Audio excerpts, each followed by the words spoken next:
ดก็ต้องกล้าทำอย่ากลัวถ้าทำความดีเร่งศึกษาปัญหาให้ทันท่วงทีเมืองไทยจะพัฒนากว่านี้รายการดีๆคดีโลกคดีธรรมขอรำพัน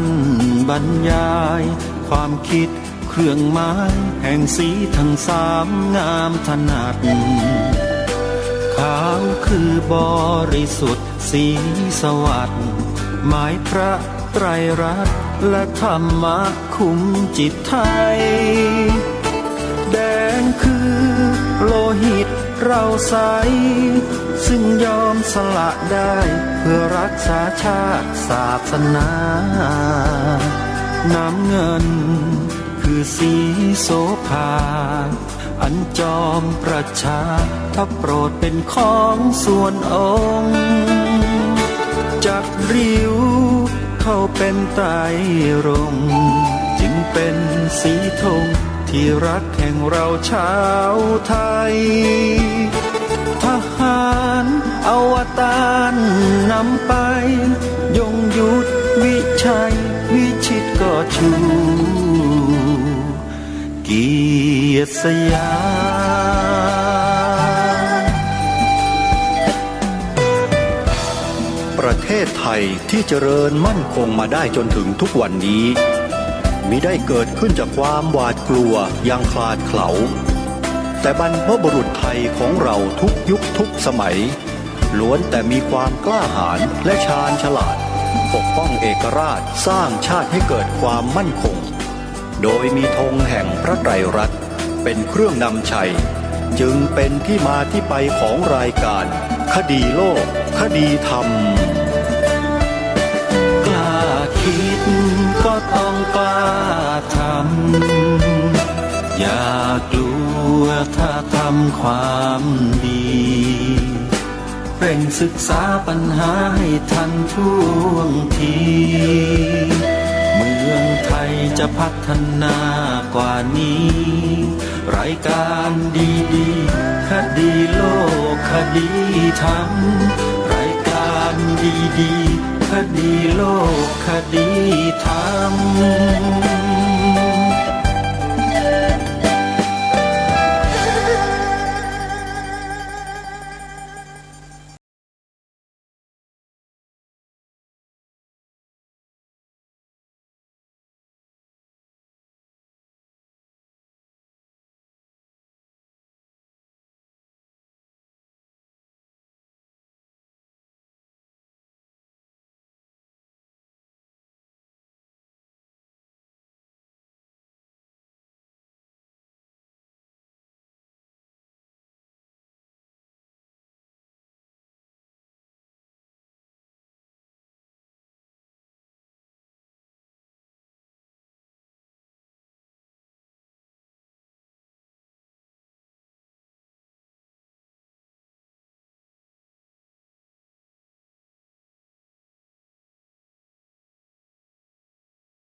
ธรรม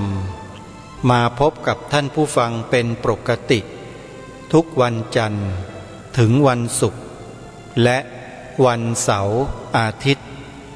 ทางสถานีวิทยุแห่งนี้ท่านสาธุชนสามารถดาวน์โหลดแอปพลิเคชันเพื่อติดตามรับฟังรายการนี้ได้เป็นประจำทุกวันแอปนี้มีชื่อว่าสมาพันธ์สื่อวิทยุพระพุทธศาสนาอาเซียน สมาพันธ์สื่อวิทยุพระพุทธศาสนาอาเซียน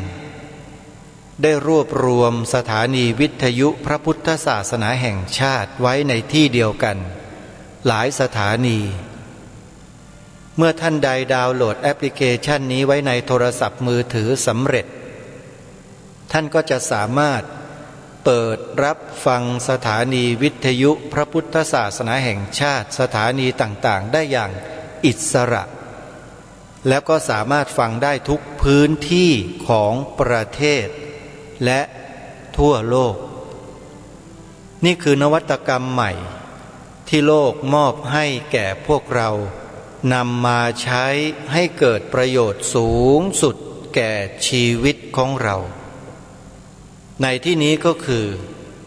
ใช้ฟังธรรมะศึกษาเรียนรู้ธรรมะหรือศึกษาเรียนรู้ธรรมชาติของชีวิตของเราเองเพื่อให้เกิดปัญญาความรู้ที่ถูกต้องที่เรียกว่าสัมมาทิฏฐิมีอยู่แต่ในเฉพาะพระพุทธศาสนาเท่านั้นสัมมาทิฏฐิหรือปัญญาสัมมาทิฏฐิมีอยู่แต่เฉพาะในพระพุทธศาสนาเท่านั้นด้วยเหตุนี้บรรพบุรุษไทยบรรพชนไทยจึงได้ทำการปกป้องรักษาสืบสารพระบวรพุทธศาสนาเอามาไว้ให้แก่พวกเราจนถึงวันนี้ไม่เคยขาดสายเลยสืบลงไปดูได้ตั้งแต่พระพุทธศาสนาเข้ามาเผยแผ่ในดินแดนสุวรรณภูมิตั้งแต่ปีพระพุทธศักราช236ศาสนาพุทธไม่เคยขาดสายไปจากผืนแผ่นดินผืนนี้เลยทำไมจึงเป็นเช่นนั้นเพราะอะไรทำไมบรรพบุรุษไทยทำไมบรรพชนไทยจึงไม่รับศาสนาอื่นเข้ามาแต่ทำไมต้องเป็นพระพุทธศาสนาด้วยตรงนี้หลายท่านไม่เคยคิดแล้วก็อาจไม่ฉุกคิดด้วยซ้ำไปแต่รายการคดีโลกคดีธรรมนั้นคิดอยู่เสมอว่าเพราะพระพุทธศาสนาเป็นศาสนาที่ดีที่สุดในโลกเป็นศาสนาที่มีคำสอนที่ถูกต้องที่สุดในโลกเหมาะสมกับมนุษย์ที่สุดในโลกบรรพบุรุษไทยเราจึงเลือกนับถือพระพุทธศาสนาเท่านั้นจะมีคนที่หันไปนับถือศาสนาอื่นบ้างลัทธิอื่นบ้างก็เป็นเรื่องปกติธรรมดาของคนที่ไม่มีปัญญาก็เป็นเช่นนั้นเองอันนี้อาตมาภาพไม่ได้ว่านะโยมแต่องค์สมเด็จพระสัมมาสัมพุทธเจ้าตรัสยืนยันไว้เลยผู้ที่ไม่มีปัญญาเขาจึงหันไปจากพระพุทธศาสนาแล้วไปถือเอาสิ่งที่ไม่ถูกต้องที่เป็นมิจฉาทิฏฐินั่นแหละเรียกว่าขาดปัญญาสัมมาทิฏฐิด้วยเหตุนี้เองรายการคดีโลกคดีธรรมจึงต้องมาย้ำมาเตือนพวกเราทุกท่านทุกคนอยู่เสมอว่าพวกเราต้องช่วยกันปกป้องรักษาคุ้มครองสืบสารพระบวรพุทธศาสนาไปด้วยกันด้วยวิธีที่เหมาะที่ควรที่เราสามารถจะร่วมแรงร่วมใจกันทำได้สามารถจับต้องได้เป็นรูปธรรมได้ก็คือใช้วาจาของเราให้เป็นประโยชน์ในเบื้องต้นส่วนใครจะปฏิบัติตามข้อธรรมปฏิบัติธรรมได้ขนาดไหนเป็นเรื่องของแต่ละบุคคลสามารถที่จะเลือกปฏิบัติได้ทั้งหมดจะปฏิบัติในขั้นที่เรียกว่าในขั้นหย่อนยานธรรมดาในขั้นปานกลางในขั้นเข้มข้นระดับสูง ทุกคนสามารถเลือกปฏิบัติได้หมดขอเพียงอย่างเดียวว่าให้ทุกคนถึงพระรัตนตรัยเป็นที่พึ่งเท่านั้นพอเท่านี้ก็ถือว่าเป็นพุทธบริษัทที่ดีได้แล้วไม่จำเป็นจะต้องไปบรรลุนิพพานกันซะหมดทุกคนหรอกโยมใครบอกว่าคนที่ไม่บรรลุนิพพานแล้วผิดใครบอกไม่ผิดนะแค่คุณกล่าวไตรสรณาคมให้ครบ3 ครั้ง3 รอบเท่านั้นเองคุณก็สามารถเป็นพุทธบริษัทที่ดีได้แล้วอันนี้อาตมาภาพไม่ได้กล่าวเองนะองค์พระบาทสมเด็จพระมงกุฎเกล้าเจ้าอยู่หัวรัชกาลที่6ตรัสยืนยันไว้ในบทพระราชนิพนธ์เทศนาเสือป่ากันที่มีชื่อว่าพระไตรสรณาคมนะโยมไปอ่านดูสิพระองค์ท่านตรัสยืนยันไว้เลยว่าคนที่ได้ชื่อว่านับถือพระพุทธศาสนานั้นคือคนที่รับไตรสรณาคมได้ใครก็ได้รับไตรสรณาคมครบแล้วเป็นพุทธบริษัทหมดคุณจะปฏิบัติในระดับไหนระดับหย่อนยานระดับปานกลางระดับสูงก็ถือว่าเป็นพุทธบริษัททั้งหมดดีกว่าคุณไปเป็นพวกมิจฉาทิฏฐิอ้าวเห็นไหมดีกว่าพุทธังสรณังคัจฉามิธัมมังสรณังคัจฉามิสังฆังสรณังคัจฉามิทุติยัมปิพุทธังสรณังคัจฉามิทุติยัมปิธัมมังสรณังคัจฉามิทุติยัมปิสังฆังสรณังคัจฉามิตติยัมปิพุทธังสรณังคัจฉามิตติยัมปิธัมมังสรณังคัจฉามิตติยัมปิสังฆังสรณังคัจฉามิเพียงแค่นี้ก็เป็นพุทธบริษัทที่ดีได้แล้วโยมส่วนการรักษาศีลเจริญสมาธิเจริญปัญญาขั้นสูงขึ้นไปนั้นทุกคนมีสิทธิ์ที่จะเลือกเดินได้จะเดินแบบหย่อนยานธรรมดาให้ทานรักษาศีลเจริญภาวนาเพียงเท่านี้ก็ได้หรือจะสูงขึ้นไปเจริญภาวนาให้เข้มข้นขึ้นก็ได้หรือจะเข้าป่าเข้าดงอยู่ตามถ้ำตามเขาเพื่อบำเพ็ญให้บรรลุนิพพานก็ทำได้ศาสนาพุทธไม่เคยบังคับสาวก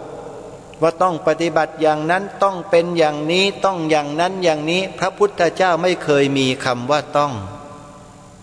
มีศาสนาเดียวในโลกโยมที่องค์พระศาสดาไม่เคยบังคับเหล่าสาวกเลยไม่เคยบังคับฮะคุณจะมาบวชก็มาดิแต่คุณบวชแล้วมีเงื่อนไขนะคุณต้องถือศีล227 ข้อคุณต้องปฏิบัติให้ได้เห็นไหมนี่คือเงื่อนไขไม่ใช่ข้อบังคับคุณบวชไหมถ้าคุณบวชคุณต้องเข้าเงื่อนไขนี้คุณนุ่งขาวห่มขาวถือศีล8ไหมถือศีล8ก็ต้องอยู่ในเงื่อนไขของศีล8เห็นไหมคุณยอมรับกันเองสมาทานศีลกันเองใช่ไหมพระพุทธเจ้าไม่ได้บังคับบีบคอใครหรือว่ามัดมือมัดเท้าบอกมาแกต้องบวชแกต้องเป็นอย่างนี้แกต้องเป็นอย่างนั้นมีไหมโยมไม่มีเลยฮะคุณบวชกันเองนี่คุณถือศีลกันเองใช่ไหม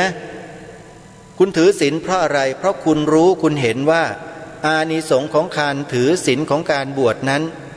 เป็นผลที่ดีเลิศประเสริฐเพียงใดเรารู้กันเองแล้วเราก็ยอมรับศาสนาพุทธไม่ใช่ศาสนาแห่งการบังคับนะครับไม่ใช่ฮะพวกชาวต่างประเทศพวกนักวิทยาศาสตร์คุณหมอคุณแพทย์ทั้งหลายเนี่ยเขาจึงยอมรับศาสนาพุทธกันเพิ่มขึ้นมากขึ้นหันมาปฏิบัติธรรมเจริญสติปัฏฐาน4กันเยอะขึ้นมากขึ้นอยู่ทุกวัน เป็นเครื่องบ่งบอกได้อย่างชัดเจนเลยว่าศาสนาเนี้ยเป็นศาสนาแห่งคนที่มีปัญญาแล้วต้องเป็นปัญญาเพียงขนานเดียวนะคือปัญญาสัมมาทิฏฐิมีเฉพาะในศาสนาพุทธอย่างเดียวนอกนั้นมิจฉาทิฏฐิหมดเลยเกลี้ยงถ้ายึดอัตตาตัวตนยึดพระเจ้านี่ผิดหมดโยมไม่ต้องไปเกรงใจหรอกพูดความจริงเกรงใจทำไมแล้วคนที่เกรงใจเขานะแปลว่าศึกษาเรียนรู้มาไม่ดีพอยังเข้าไม่ถึงไปเกรงอกเกรงใจพวกมิจฉาทิฏฐิอยู่ทำไมไม่ต้องเกรงใจว่ากันตรงๆไปเลยศาสนาพุทธเท่านั้นที่มีสัมมาทิฏฐิถ้าใครศึกษาเรียนรู้ทำความเข้าใจได้อย่างถูกต้องปัญญาสัมมาทิฏฐิเกิดทันทีปัญญาในระดับสุตตมยปัญญาเกิดก่อนพอหลังจากเจริญสติปัฏฐานสี่ปฏิบัติวิปัสสนากรรมฐานแล้วตัวจินตามยปัญญาก็เกิดตามมาพอจินตามยปัญญาเกิดมีความเพียรพยายามสูงขึ้นเข้าฝึกฝนอบรมตนเข้มข้นขึ้นต่อเนื่องขึ้นตัวปัญญาภาวนาก็จะเกิดตามมาโดยลำดับนี่คือศาสนาพุทธโยมเป็นศาสนาเดียวในโลกที่ไม่ได้บังคับสาวกให้ปฏิบัติอย่างนั้นอย่างนี้ถ้าไม่ปฏิบัติแล้วจะตัดคอจะยิงทิ้งอะไรต่างๆไอ้นั่นมันพวกมิจฉาทิฏฐิทั้งนั้นไปนับถือกันอยู่ได้ยังไงไปยอมกันอยู่ได้ยังไงไม่เข้าใจจริงๆคนที่ยอมอยู่เนี่ยยอมไปได้ยังไงยอมยกบ้านยกเมืองให้เขาได้ไงก็ไม่ทราบเรื่องนี้ต้องไปฟังหม่อมช้างกับอปพสเขาพูดอันนั้นเขาพูดตรงพูดชัดพูดแรงพูดเจ็บคนฟังที่เป็นมิจฉาทิฏฐิเจ็บระนาวเลยแต่รายการคดีโลกคดีธรรมนั้นแค่สะกิดนิดเดียวยังไม่ถึงขนาดกระแทกกระทันดันแรงๆยังรายการนี้คงทำอย่างนั้นไม่ได้โยมแค่สะกิดสะเกาแค่นี้ก็โดนญาติโยมเราเนี่ยเตือนหลายเตือนแล้วอาตมาภาพก็ไม่เข้าใจเหมือนกันว่าอะไรกันเพียงแค่นี้ก็หวั่นไหวกันแล้วหรือพวกเรามีอะไรที่มันหนักกว่านี้เยอะนะที่เรายังไม่เคยเจอกันเนี่ยที่มันเกิดขึ้นจากฝ่ายตรงข้ามที่ทำกับเราอ่ะมันหนักกว่าที่อาตมาภาพพูดอีกนะโยมยังไม่เคยชิมลางรสพวกนี้ยังไม่เคยเจอถ้าเจอด้วยตนเองแล้วจะหนาวพวกนี้อย่างที่องค์พระบาทสมเด็จพระมงกุฎเกล้าเจ้าอยู่หัวทรงมีบทพระราชนิพนธ์เอาไว้นะโยมในบทเพลงที่มีชื่อว่าไทยสามัคคีใครมาเป็นเจ้าเข้าครองคงจะต้องบังคับขับใสเคี่ยวเข็นเย็นค่ำรำไปตามวิสัยเชิงเช่นผู้เป็นนายเขาจะเห็นแก่หน้าค่าชื่อจะนับถือพงพันนั้นอย่าหมายไหนจะต้องเหนื่อยยากลำบากกายไหนจะอายทั่วทั้งโลกานี่คือความจริงที่องค์พระบาทสมเด็จพระมงกุฎเกล้าเจ้าอยู่หัวได้พระราชนิพนธ์ไว้ให้แก่พวกเราชาวไทยได้สำนึกทุกวันนี้เป็นอย่างนั้นมีไหมบ้านเมืองเราอายขายขี้หน้าเข้าไปทั้งโลกอายไม่โยมถูกฆ่าตายใน3จังหวัดชายแดนภาคใต้อายอาตมาภาพต้องมุดหัวอยู่ถ้าเป็นผู้บริหารประเทศนะฮะแต่ทุกวันนี้ยังเชิดหน้าชูตากันอย่างสบายเลยพระสงฆ์ชาวพุทธสามเณรอุบาสกอุบาสิกาคนบริสุทธิ์ตายกันไม่รู้กี่พันคนยังเชิดหน้าชูตากันอยู่ได้อย่างนี้เขาเรียกว่าอายหรือเปล่าเขาเรียกว่าอะไรล่ะโยมก็เรียกกันเองเถอะนะ อาตมาภาพเรียกออกอากาศไม่ได้โยมซัดกันให้เต็มเลยโยมมันไม่ได้ออกอากาศไม่เป็นไรหรอกอาตมาภาพรู้นะโยมจะว่าอะไรกันนี่แหละคือสิ่งที่รายการคดีโลกคดีธรรมบอกกับพวกเราทุกท่านว่าให้รักให้หวงแหนให้ยอยกเทิดทูนบูชารักษาปกป้องคุ้มครองสืบสารพระบวรพุทธศาสนากันไว้วิธีการง่ายๆถ้าเราปฏิบัติธรรมแบบระดับสูงๆปานกลางอย่างคนอื่นเขาไม่ได้เนี่ยเอาแบบง่ายๆเลยก็ยอยกพระพุทธศาสนาด้วยวาจาของเราด้วยปากของเราที่มีอยู่เนี่ยก็กล่าวก็พูดคำนี้สิโยมพระพุทธศาสนาเป็นศาสนาประจำชาติไทยของเราเพียงเท่านี้ก็ถือว่าเราได้มีส่วนร่วมปกป้องคุ้มครองยอยกพระพุทธศาสนากันแล้วได้บุญไหมเนี่ยท่านว่าได้บุญไหมเป็นหนึ่งในบุญกิริยาวัตถุ10ประการเมื่อวานนี้ที่นำมาอ่านให้ฟังจำได้ไหมโยมอยู่ในข้อไหนข้อเนี้ยไวยาวัจจะไมยช่วยขวนขวายกิจอันชอบเห็นไหมเนี่ยทำประโยชน์แค่นี้ก็ได้บุญแล้วแต่พวกเราไม่เข้าใจกันรายการคดีโลกคดีธรรมอุตส่าห์นำบุญมาให้ท่านถึงบ้านแต่ท่านกลับเฉยๆไม่ทำบุญกันทำเถอะโยมการกล่าววาจาที่เป็นวจีกรรมเนี่ยได้บุญโยมพระพุทธศาสนาเป็นศาสนาประจำชาติไทยของเราเพราะคำเนี่ยโยมเป็นมหามงคลอย่างสูงยิ่งด้วยโยมใครกล่าวมากยิ่งได้บุญดิ้นได้มงคลมากมายมหาศาลเลยโยมกล่าวบ่อยๆท่องบ่อยๆสวดบ่อยๆถ่ายทอดให้คนอื่นยิ่งได้บุญมหาศาลเข้าไปอีกพระพุทธศาสนาเป็นศาสนาประจำชาติไทยของเราพวกศัตรูของบ้านของเมืองเรามันไม่ค่อยชอบคำนี้โยมมันรังเกียจมากที่มันรังเกียจเพราะอะไรรู้ไหมเพราะใจมันเป็นมิจฉาทิฏฐิจบแค่นั้นเองอ่ะไม่เห็นยากเลยเห็นไหมวิธีการที่เราจะชำระประเทศไทยของเราให้เป็นสัมมาทิฏฐิง่ายๆก็ช่วยกันพูดช่วยกันกล่าวช่วยกันถ่ายทอดช่วยกันเผยแพร่คำนี้ออกไปพวกมิจฉาทิฏฐิมันอยู่ไม่ได้หรอกร้อนรนดิ้นรนจะชักตายกันทั้งนั้นแหละพระพุทธศาสนาเป็นศาสนาประจำชาติไทยของเราไม่ต้องไปต่อสู้รบปรบมือไม่ต้องไปด่าว่าใครโยมทำแค่เนี้ยรับรองได้พวกนั้นเดือดร้อนซะยิ่งกว่าเราไปด่ามันอีกจริง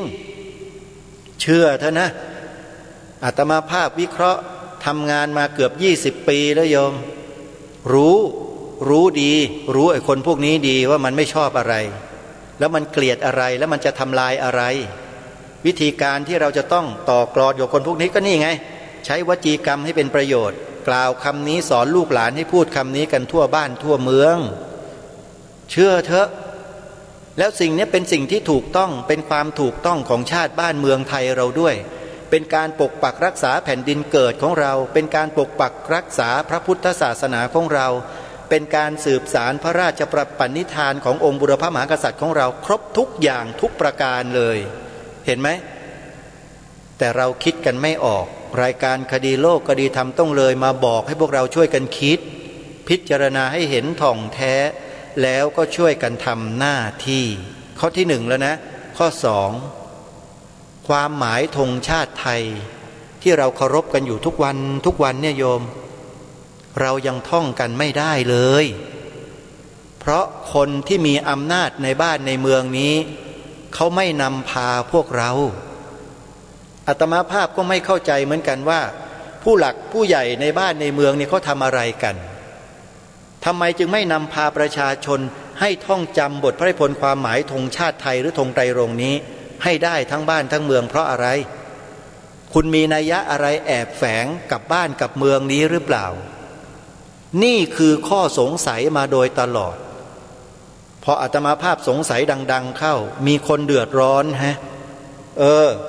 มีคนเดือดร้อนนะโยมแล้วยิ่งมารณรงค์ให้พวกเราได้อัญเชิญบทพระราชนิพนธ์ความหมายธงไตรรงค์มาท่องจำด้วยเนี่ยมันเดือดร้อนกันใหญ่เลยพวกศัตรูบ้านเมืองเราโยมจะรักษาพวกศัตรูในบ้านเมืองเอาไว้หรือว่าจะต้องการไล่พวกศัตรูออกจากบ้านเมืองศัตรูที่เป็นมิจฉาทิฏฐิเนี่ยมิจฉาทิฏฐินะโยมนั่นน่ะคือศัตรูของเราโยมจะไล่มันทิ้งหรือจะเก็บเอาไว้เลือกเอานะถ้าต้องการไล่ทิ้งท่องจำบทพระราชนิพนธ์ความหมายธงไตรรงค์กันให้ได้ขอร่ำรำพันบรรยายความคิดเครื่องหมายแห่งสีทั้งสามงามถนัดขาวคือบริสุทธิ์สีสวัสดิ์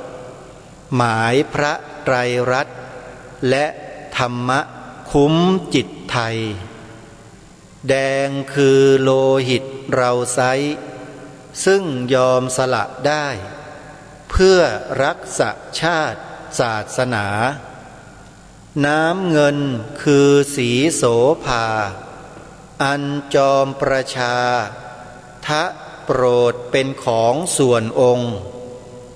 จัดริ้วเข้าเป็นไตรรงค์จึงเป็นสีธงที่รักแห่งเราชาวไทยทหารอวตารนำไปยงยุทธวิชัยวิชิตก็ชูเกียรติสยามนี่คือบทพระราชนิพนธ์ความหมายพระราชทานธงไตรรงค์หรือธงชาติไทยผืนปัจจุบันที่เราเคารพกันอยู่นี่แหละใครบิดเบือนใครปกปิดซ่อนเร้นใครมีเจตนาที่จะทำลายของพระองค์ท่านตกนรกทั้งเป็นแล้วจะยิ่งตกนรกลึกเข้าไปอีกถ้ามีความพยายามใช้อำนาจของทางภาครัฐมาบิดเบือนมาทำลายของพระองค์ท่านพวกนี้ตกนรกลึกกว่าคนอื่นเท่ากับเป็นการทำลายชาติบ้านเมืองของตัวเองด้วยซึ่งมันก็เกิดขึ้นมาแล้วเกิดขึ้นเมื่อปี53ที่เป็นหลักฐานชัดเจนโยมอาตมาภาพไม่ได้พูดโดยที่ไม่มีหลักฐานนะโยมนะโยมไปดูหลักฐานใน YouTube ได้เลยจดไว้จดโยมจดหรือยังจดไว้นะชื่อนี้นะไปเปิดดูใน YouTube นะโยมพิมพ์คำว่าบิดเบือนธงชาติบิดเบือนธงชาติโยมแล้วจะรู้ว่าเกิดอะไรขึ้นกับชาติกับบ้านกับเมืองของเราแล้วใครเป็นคนทำลายสิ่งที่ถูกต้องเหล่านี้พวกเรานี่แหละจะกอบกู้จะรักษาปกป้องกันไว้ต่อไป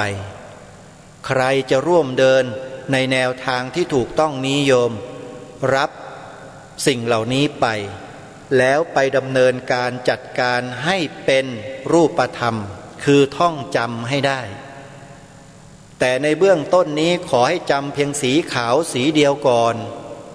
ง่ายๆก่อนเลยโยมจำได้ไหมเดี๋ยวจะว่าให้3 ครั้งนะโยมจดไว้โยมสีขาวอย่างเดียวก่อนเพราะเป็นสีที่สำคัญที่สุดเลย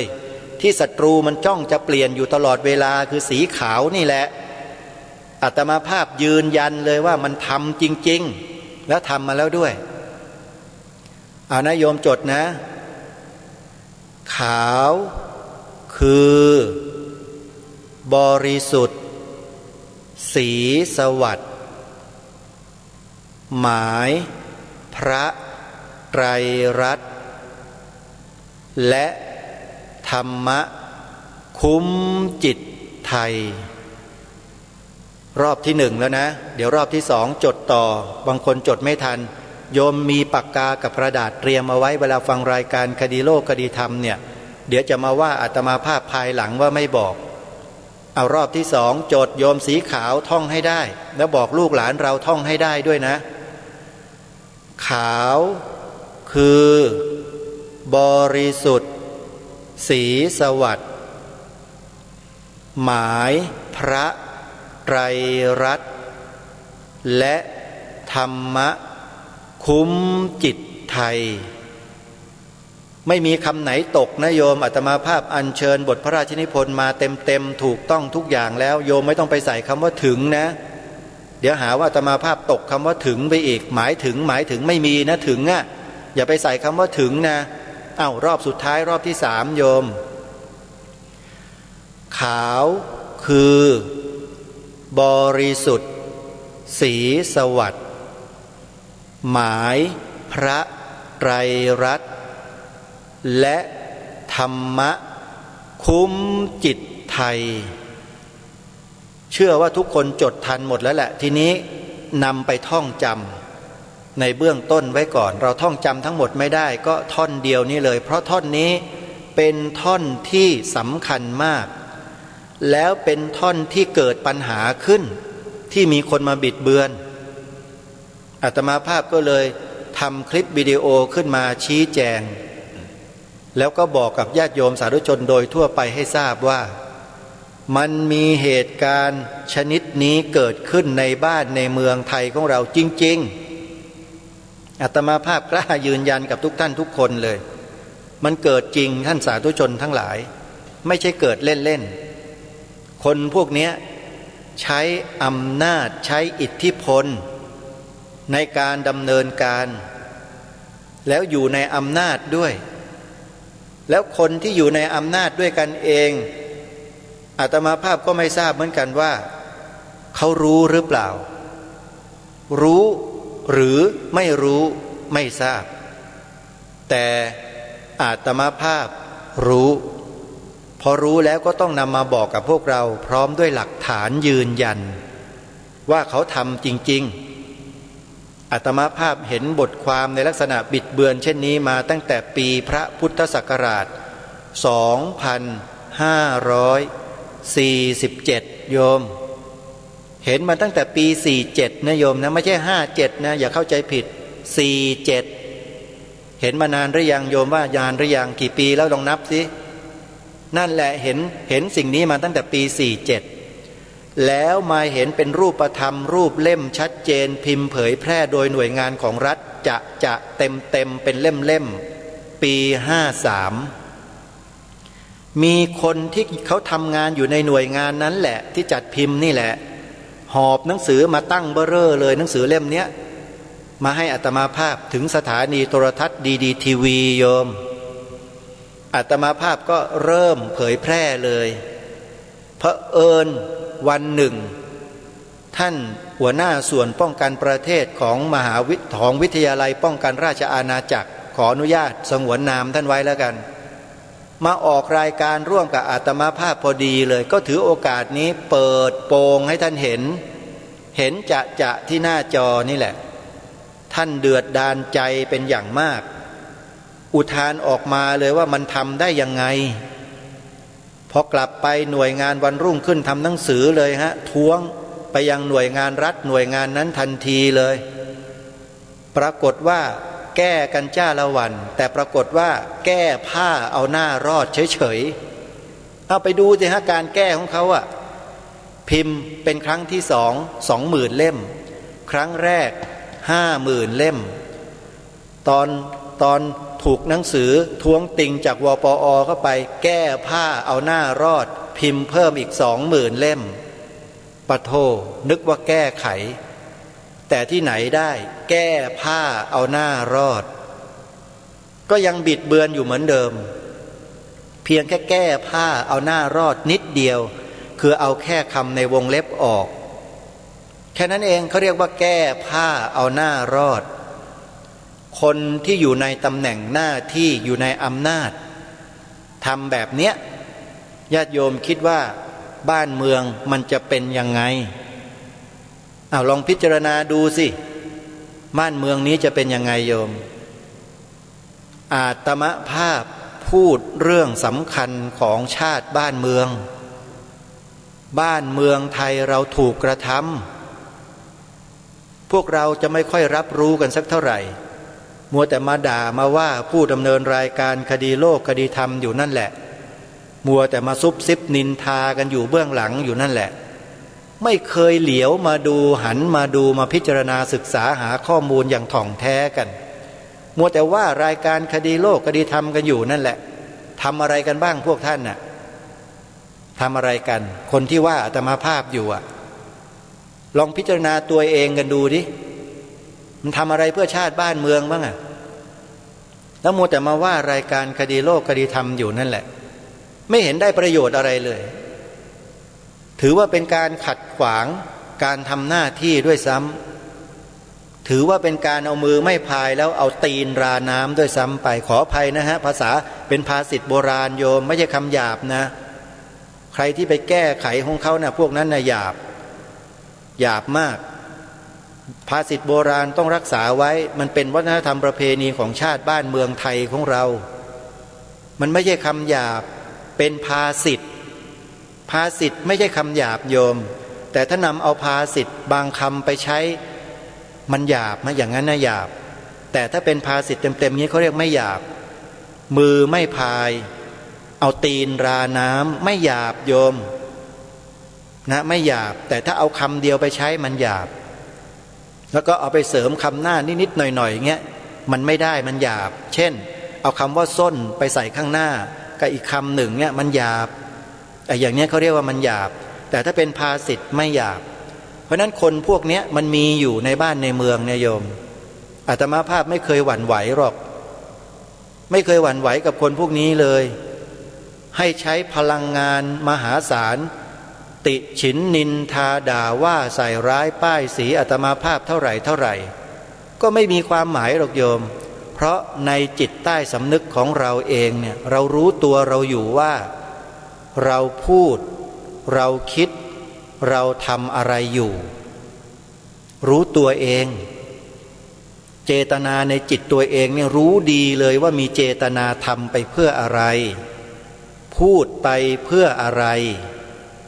แล้วใครได้ประโยชน์ประเทศชาติบ้านเมืองได้ประโยชน์พระบวรพุทธศาสนาได้ประโยชน์โยมนะนี่แหละคือประโยชน์ส่วนรวมรายการคดีโลกคดีธรรมทำหน้าที่เพื่อประโยชน์ส่วนรวมไม่ได้ทำเพื่อตัวเองโยมสมควรไหมที่ญาติโยมสาธุชนจะต้องช่วยกันส่งเสริมช่วยกันสนับสนุนโยมนะอันนี้พิจารณากันเองอาตมาภาพไม่ได้เรียกร้องอะไรแต่ก็ต้องเสียค่าไฟค่าน้ำค่าเดินทางค่าทำนู่นทำนี่เยอะแยะไม่ได้เรียกร้องนะโยมบอกให้ฟังเฉยๆถ้าโยมเห็นว่าอาตมาภาพยังมีประโยชน์อยู่กับบ้านกับเมืองนี้นะโยมนะโยมก็พิจารณากันเองแล้วกันแต่ว่าถ้ามองว่าไม่มีประโยชน์แล้วโยมก็อยู่กันเฉยๆนะโยมนะฟังไปแล้วก็อยู่กันเฉยๆและอาตมาภาพพอเห็นว่าไม่ไหวก็เดี๋ยวก็พิจารณาตัวเองนั่นแหละก็ฝากไว้ให้คิดด้วยนะข้อนี้โยมนะเอาละท่านสาธุชนเข้ามาสู่ช่วงท้ายของรายการอาตมาภาพจะขอทิ้งท้ายด้วยข่าวประชาสัมพันธ์ก็แล้วกันเนาะไปที่งานวันนัดพบญาติธรรมที่วัดศรีอุดมวงศ์กันก่อน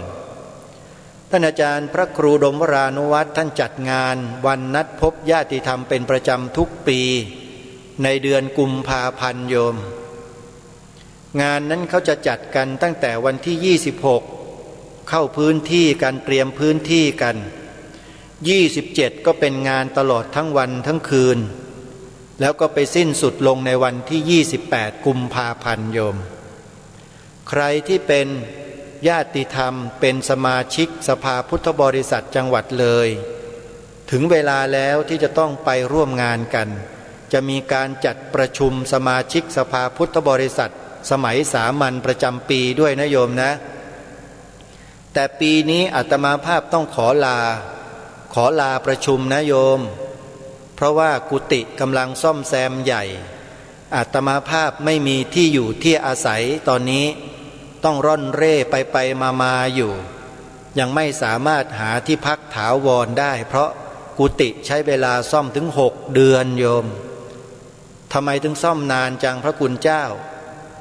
โยมเห็นแล้วโยมจะร้องโอ้โหกุฏิอะไรทำไมใหญ่โตขนาดนี้หลังใหญ่โยมอาตมาภาพเนี่ย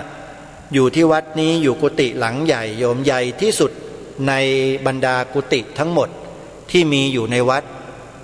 นะพื้นที่ของวัดนี้นะมีทั้งหมด34ไร่กว่า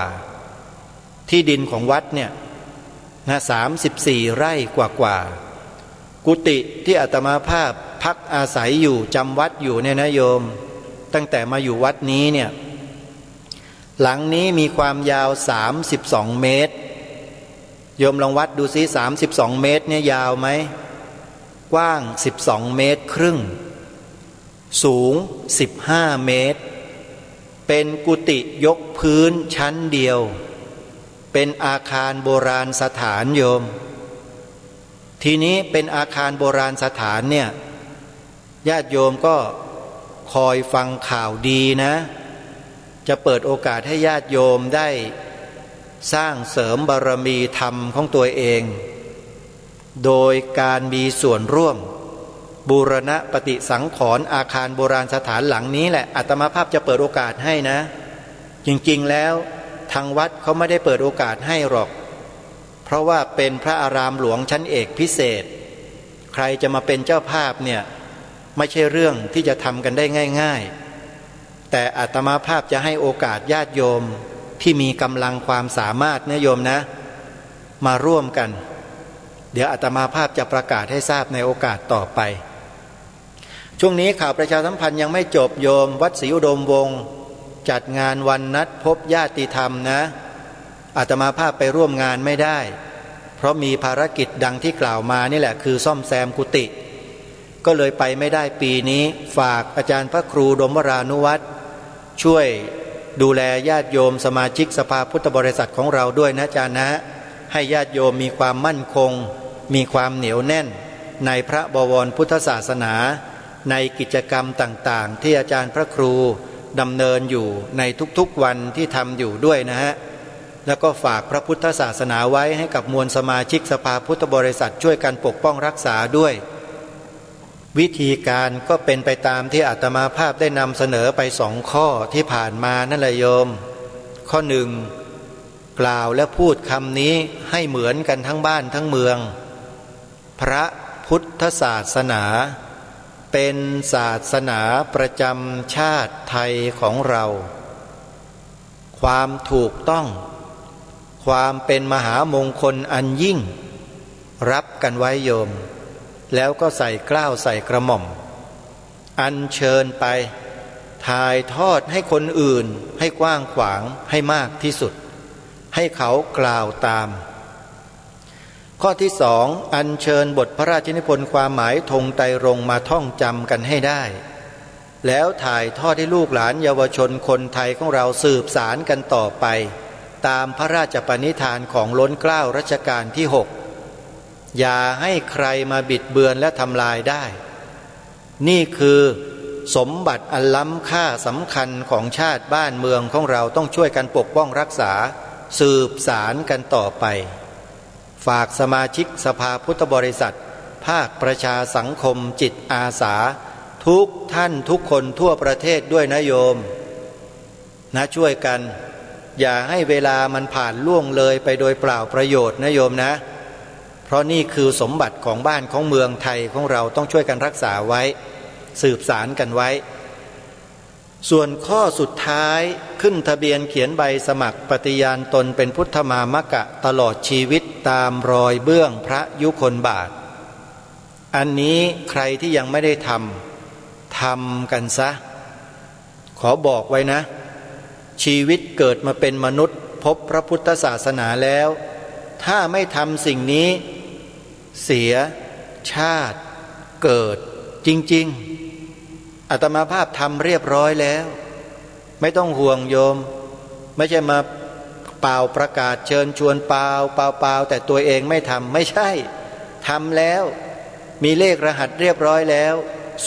021 00008 00008โยมอาตมาภาพนะ021 00008นี่เป็นรหัสของสมาชิกสภาพุทธบริษัทภาคประชาสังคมจิตอาสาโยมใครจะเข้าไปดูเว็บไซต์ก็ได้นะเว็บไซต์ของสภาพุทธบริษัทที่รับสมัครสมาชิกทั่วประเทศและทั่วโลกเอาใครที่ยังไม่ได้เข้าไปดูนะเดี๋ยวบอกชื่อให้เว็บไซต์เข้าไปใน Google แล้วก็พิมพ์หาชื่อนี้สภาพุทธบริษัทภาคประชาสังคมจิตอาสาเกิดขึ้นแล้วมีปรากฏอยู่ในเว็บไซต์แล้วถ้าใครจะนำชื่อนี้ไปตั้งชื่อองค์กรไปทำอะไรเนี่ยเดี๋ยวก็รู้ว่าจะเจออะไรนะโยมฝากไว้ด้วยช่วยกันเข้าไปดูนะเว็บไซต์ www.vbcs-66.com นี่คือชื่อของเว็บไซต์อย่างเป็นทางการนะโยมแต่โยมพิมพ์ภาษาไทยก็เจอแล้วสภาพุทธบริษัทภาคประชาสังคมจิตอาสามีรายละเอียดชี้แจงอยู่ในนั้นเกี่ยวกับการรับสมัครเข้าไปดูในนั้นได้เลยนะเข้าไปดูได้เลยนะขอบคุณขอบใจแอดมินที่ช่วยดูแลเว็บไซต์นี้ให้ทิศโชคดูแลไว้ให้ดีนะทิศโชคนะอย่าให้หายไปไหนนะยังมีภาระที่ต้องเดินต้องทำกันอีกเยอะข้างหน้าไม่ต้องห่วงให้โควิดมันขวิดกันตายกันไปก่อนแล้วเดี๋ยวค่อยว่ากันใหม่อาตมาภาพยังไม่ล้มเลิกนะโยมใครที่สมัครไปแล้วอย่าท้อแท้ท้อถอยเด็ดขาดนะเดี๋ยวจะมาเสียดายภายหลังไม่ได้นะโยมนะอาตมาภาพขอยืนยันว่ายังตั้งใจเต็มใจแล้วก็เต็มที่ตลอดเวลานะช่วยกันเอาละท่านสาธุชนงานวันนัดพบญาติธรรมของวัดศรีอุดมวงศ์นะอย่าลืม26 27 28กุมภาพันธ์ศกนี้ที่วัดศรีอุดมวงศ์ตำบลศรีสงครามอำเภอวังสะพุงจังหวัดเลยไปพบกันที่นั่นวันนี้เวลาของรายการหมดลงแล้วอาตมาภาพต้องขอสมมติยุติไว้แต่เพียงเท่านี้ขอความสุขสวัสดีในธรรมแห่งองค์สมเด็จพระบรมศาสดาสัมมาสัมพุทธเจ้าจงปรากฏเกิดมีขึ้นในจิตใจของท่านผู้ฟังทุกท่านทุกคนเทินขอเจริญพร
ที่จบไปแล้วนั้นเป็นรายการคดีโลกคดีธรรมดำเนินรายการโดยพระครูปลัดณรงค์ฤทธิ์ตระหนักแต่บ่ตระหนกกับเชื้อไวรัสโคโรนาสายพันธุ์ใหม่ 2019 หรือโควิด -19 เฮามาดูแลตัวเก่าเพื่อปลอดภัยจากเชื้อไวรัสกันดีกว่าง่วมแหงง่วมใจ 1. กลิ่นฮ้อน 2. จ้อนกลาง 3. ล้างมือ 4. สวมหน้ากากอนามัย 5. ออกกำลังกายหากมีอาการเหล่านี้ให้รีบไปพบแพทย์ 1. มีไข้สูงมากกว่า 37.5 องศา 2. ไอ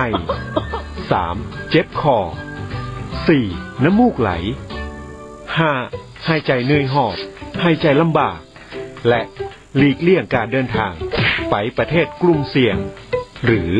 หากเดินทางจากประเทศกลุ่มเสี่ยงต้องบ่ปกปิดข้อมูลหากบ่แน่ใจ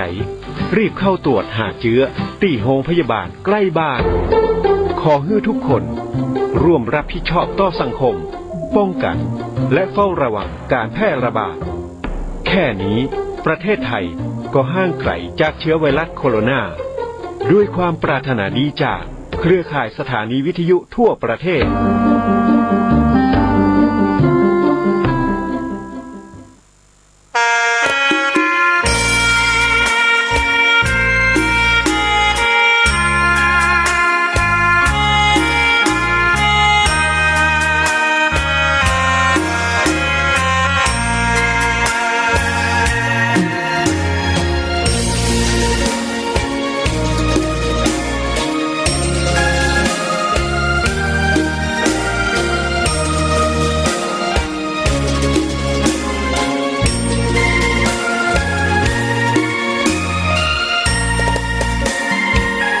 ดอกบัวดอกหนึ่งพึงใจไว้เพื่อบูชาแด่องค์พระศาสดาสัมมาสัมพุทธเจ้ามีความงามเงียบไม่เปรียบเทียบเขาเทียบเราใครมองไม่งามช่างเขาแต่เจ้าก็คือดอกบัวด้วยความสัตย์ซื่อยึดถือความดีเป็นหลักใครรักไม่รักก็ไม่จงปลักมองมัวเมื่อโผล่พ้นน้ำก็เห็นความงามในตัวไม่ยึดติดในตมชั่วขอเป็นดอกบัวดอกดีใครไม่มองว่าบัวงามเด่นแต่บัวก็เป็นดอกบัวทุกวันอย่างนี้ไม่อยากเด่นดังแต่มุ่งหวังในทางเด่นดีเกิดมาเพื่อสร้างบารมีถวายชีพนี้บูชาดอกบัวดอกน้อยเฝ้าคอยคนที่ใจบุญมาโอบเอื้อเกื้อกูลรู้ค่าของบุญเก็บบัวขึ้น ภวันตุเมวะพุทโธอะระโหภวันตุเมวิเตวะหุจิตุนะมะอุนะโมพุทธายะวิราชโยวิราโคทายะวิราหิงสาวิราชาสิวิราชาสาวิราหิติโยพุทธัสสะอะ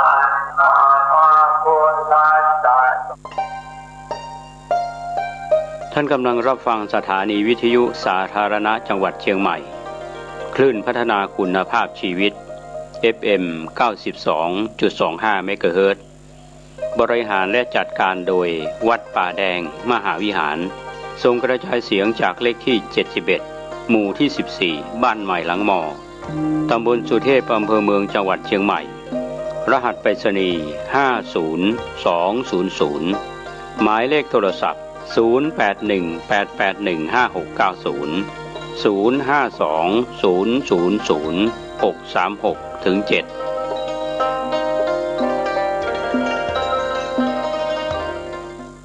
สวัสดีครับท่านผู้ฟังที่เคารพการแบ่งปันความคิดดีๆวันนี้ผมกาเศรษฐ์เพชรสำริดวิทยากรนำเรื่องราวต่างๆในส่วนของสารธรรมที่เกี่ยวกับยุติธรรมธรรมที่จะยุติในเรื่องราวต่างๆทั้งฝ่ายที่ทำผิดต่อศีลธรรมผิดต่อกฎหมายของบ้านเมืองคำว่ายุติก็คือหมายความว่าใครที่ทำผิดไปแล้วก็สำนึกและมีโอกาสที่จะรับโทษในสิ่งที่ทำผิดไปก็ยุติไปเรียกว่ายุติด้วยเรื่องของการที่หลักธรรมคำสอนในทางพระพุทธศาสนาที่ผู้ดำเนินรายการผมเกษตรเพชรสำริดได้นำมาฝากกันเป็นประจำก็เรื่องของยุติด้วยอำนาจของศีลห้าเป็นพื้นฐานของความเป็นมนุษย์เราสามารถรักษาศีลห้าได้ก็จะยุติทุกสิ่งทุกอย่างที่เราไม่ฆ่าสัตว์เล็กสัตว์ใหญ่สัตว์สี่เท้ามากเท้าสองเท้าหรือไม่มีเท้าทั้งสัตว์อยู่ในน้ำในอากาศสัตว์ที่อยู่บนดอยอยู่บนบกอยู่ในรูอยู่ในถ้ำอยู่ในสถานที่ใดก็ตามที่เป็นสัตว์เดรัจฉานหรือมนุษย์ในชาติพันธุ์ต่างๆทั้งที่อยู่บนดอยอยู่บนพื้นที่อยู่ข้างล่างพื้นที่ราบก็ตามทั้งในประเทศไทยหรือต่างประเทศชนชาติพันธุ์เหล่านั้นถ้าสำนึกในการที่จะให้ความยุติธรรมกับการอยู่ร่วมกันในสังคมตั้งแต่2 คนขึ้นไปก็จะมีความยุติที่จะต้องมีศีลเสมอกันเรียกว่าศีลสามัญญตามีศีลเสมอกันวันนี้ก็จะยุติในเรื่องราวต่างๆที่จะล่วงเกินกันทำให้การฆ่าสัตว์นั้นเป็นการล่วงเกินกันสัตว์นั้นเป็นสัตว์ที่มีชีวิตรู้ว่าสัตว์นั้นมีชีวิตพยายามจะฆ่าจะรังแกจะทรมานก็ทำให้อาฆาตมาดร้ายกันจองเวรกันไม่จบไม่สิ้นเพราะการฆ่าสัตว์นี่แหละครับที่ว่าเป็นอยุติธรรมเป็นธรรมที่ไม่สามารถจะยุติเรื่องของเวรกรรมเรื่องของการอาฆาตมาดร้ายเพราะฆ่าเขาก็ฆ่าเราก็เข้าข่ายที่ว่าทุกขโตทุกขฐานังให้ทุกแก่ท่านทุกนั้นถึงตัวการจองเวรกันจากการทำผิดศีลข้อที่1เป็นอยุติธรรมก็เรียกว่าถ้าเราจะหมดเวรหมดกรรมจากการฆ่าสัตว์นั้นเราก็ต้องหยุดการฆ่าการรังแกสัตว์ทั้งมนุษย์และก็สัตว์เดรัจฉานทั้งหลายก็วันนี้หลายท่านอาจจะย้อนเข้ามาว่าการประกอบอาชีพเป็นชาวประมงฆ่าวัวฆ่าควายฆ่าหมูเห็ดเป็ดไก่สัตว์ที่เป็นสัตว์เลี้ยงทั้งหลายเป็นอาชีพก็ย่อมจะเป็นเวรอย่างหลีกเลี่ยงไม่ได้แม้ว่าจะถูกต้องตามกฎหมายมีการขออาชญาบัตรฆ่าหมูฆ่าไก่ฆ่าวัวฆ่าควายนะครับสัตว์เหล่านั้นแม้เราไปฆ่าสัตว์ที่กฎหมายห่วงห้ามที่สัตว์ป่าที่หายากก็จะเป็นสัตว์ที่ห่วงห้ามก็มีกฎหมายคุ้มครอง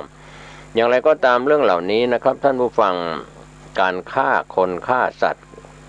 เดรัจฉานก็ถือว่าสัตว์เล็กสัตว์ใหญ่ก็ถือว่าอยู่ในหลักของปาณาติบาตการจองเวรจองกรรมกันจึงไม่จบสิ้นเราจะเห็นได้ว่าแรงอาฆาตแรงพยาบาทในขณะที่เขากำลังถูกทุบถูกตีถูกทรมานถูกยิงหรือถูกทำร้ายร่างกายกัน ก็เป็นความรู้สึกทรมานทางด้านจิตใจก็เป็นแรงอาฆาตที่เกิดความอยุติธรรมไม่ยุติธรรมแล้วเขาก็จะต้องตามร่างตามผานไม่ว่าจะชาตินี้หรือชาติใดๆชาติหน้าชาติหนึ่งชาติใดเกิดทันกันก็จองร่างจองผานกันเราดูได้จากคู่เวรที่พระโพธิสัตว์คือองค์สมเด็จพระสัมมาสัมพุทธเจ้าทรงเป็นพระโพธิสัตว์ก็เป็นฝ่ายธรรมะฝ่ายยุติธรรมแต่พระเทวทัตเกิดมาก็เป็นมารเป็นฝ่ายผจญสร้างเวรสร้างกรรมกับพระพุทธเจ้าจองล้างจองผลาญอย่างนี้เป็นต้นเป็นตัวอย่างวิถีชีวิตของคนเราที่อยู่ในปัจจุบันนี้เราเห็นได้อย่างชัดเจนการอยู่ร่วมกันในสังคมในหมู่บ้านในตำบลในอำเภอในจังหวัดในภูมิภาคในประเทศเดียวกันหรือในต่างประเทศก็ตามทุกๆชีวิตนั้นเขาก็รักตัวกลัวตายอยากจะมีความเสมอภาคก็คือการไม่เบียดเบียนกันการไม่รังแกกันการไม่ฆ่ากันไม่ข่มเหงคะเนงร้ายกันไม่ทรมานกันแม้ได้รับการตัดสินจากผู้พิพากษาแล้วเข้าไปรับโทษอยู่ในเรือนจำในทัณฑสถานหรือในเกี่ยวกับคุกของเยาวชนก็ตามอันนั้นผู้ที่ทำสิ่งที่เป็นอยุติธรรมทำผิดต่อกฎหมายในมาตราใดมาตราหนึ่งจะเป็นคดีใดๆที่ศาลตัดสินแล้วก็ต้องรับโทษกันไปตามกระบวนการยุติธรรมก็คือสิ่งที่จะยุติเพื่อความไม่ให้มีการจองเวรจองกรรมกันบางคนฆ่าเขาตายก็ต้องไปติดคุกติดตารางบางคนมีปัญหาเรื่องราวต่างๆนะครับคดีที่เกิดขึ้นในประเทศไทยหรือต่างประเทศนั้นก็เป็นเรื่องที่เกิดจากอยุติธรรมก็มีเรื่องของการฆ่าคนฆ่าสัตว์โดยเฉพาะการฆ่ามนุษย์ก็เป็นโทษที่ร้ายแรงฆ่าสัตว์นั้นอาจจะถูกต้องที่ขออนุญาตฆ่าเพื่อเป็นการนำมาประกอบอาหารอย่างเช่นเรื่องของการฆ่าหมูเป็นประจำมีอาชญาบัตรฆ่าวัวฆ่าควายมีอาชญาบัตรที่ขออนุญาตเพื่อฆ่าประจำนำไปเป็นอาหารที่จำหน่ายที่ท้องตลาดฆ่าไก่ฆ่าเป็ดหรือกุ้งหอยปูปลาอะไรก็แล้วแต่ที่ท่านนำไปจำหน่ายให้เขาเอาไปฆ่าเพื่อต้มยำทำแกงอะไรเพื่อเป็นการปรุงอาหารเหล่านี้ล้วนแล้วแต่